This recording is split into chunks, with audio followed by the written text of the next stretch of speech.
कर्म क्या है, अकर्म क्या है, ऐसा निर्णय लेने में बड़े-बड़े ज्ञानी लोग भी मोहित हो जाते हैं।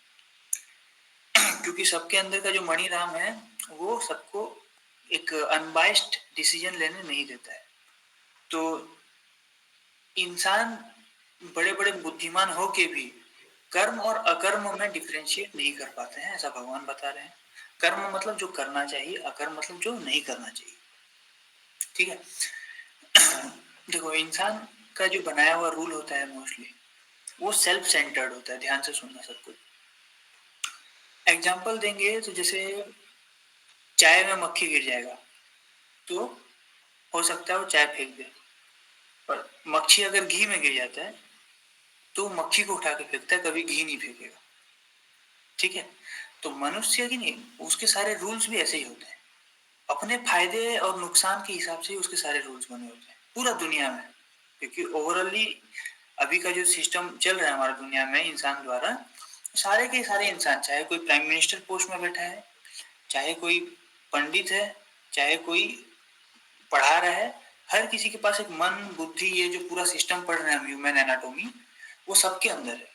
तो कहीं ना कहीं सबका डिसीजन इन्फ्लुएंस इन्हीं चीजों से होता है। जो इसके ऊपर कंट्रोल पा लिए हैं वो अलग कैटेगरी में आते हैं, और इसीलिए सिर्फ उन्हीं का बात को मानना सही है, क्योंकि वो लोग किसी चीज से इन्फ्लुएंस होकर बात नहीं बोलते हैं। ना तो कुछ ऐसा बोलेंगे जिससे कि आप एकदम खुश होकर उनको पैसा दे दो। उनके सारा जो, वो सिर्फ ट्रुथ बोलते हैं। ठीक है? उनके फिर पॉइंट ऑफ व्यूज नहीं होते, वो सिर्फ ट्रुथ बोलते हैं।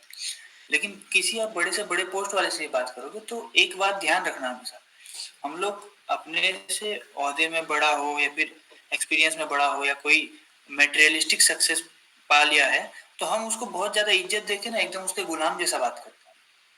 लेकिन अपने को ये भी ध्यान रखना है अंदर कि वो सामने वाला इंसान भी ना ओवरऑली एक इंसान ही है, और वो इंसान के अंदर भी बहुत सारे विकार भरे हुए हैं जिसके ऊपर वो अभी तक कंट्रोल नहीं पाया है ऑब्वियसली। तो हमको थोड़ा सा ये सब चीज में बुद्धिमानी लगाना चाहिए, लोगों का बात मानते टाइम, लोगों से पॉइंट ऑफ व्यूज लेते टाइम। एक तो लेना ही नहीं चाहिए, दूसरी बात, अगर किसी सक्सेसफुल इंसान से अगर हम कोई एक्सपीरियंस या चीज ले रहे हैं तो ओवरली बस उसको लेके रख लेना चाहिए, बहुत उसके अंदर वो नहीं अटैच नहीं होना चाहिए उसके पॉइंट ऑफ व्यू से। क्योंकि अपना पॉइंट ऑफ व्यू ही एक सही चीज है, और वो भी ट्रुथ। जो चार चीज बताया, सिंपल होना चाहिए, लॉजिकली होना चाहिए, और क्या क्या था ऐसा। इसलिए वह कर्म तत्व मैं तुझे भली भांति समझा कर कहूंगा, जिसे जानकर तू अशुभ से अर्थात कर्म बंधन से मुक्त हो। इसीलिए भगवान बोल रहे हैं वो कर्म का जो कर्म तत्व है, जो कर्म है, वो मैं तुझे अच्छे से समझा समझा के बढ़िया से बताऊंगा, एक्सप्लेन करूंगा, ताकि तू इन सब गलत चीजों में उलझ ना जाए कि क्या कर्म है और क्या अकर्म है, इसमें कभी मोहित ना हो तेरा बुद्धि, और तू कर्म का बंधन से मुक्त हो जाए। तो तू जो कर्म करेगा, इसके लिए तुझे चिंता नहीं करना है। ठीक है?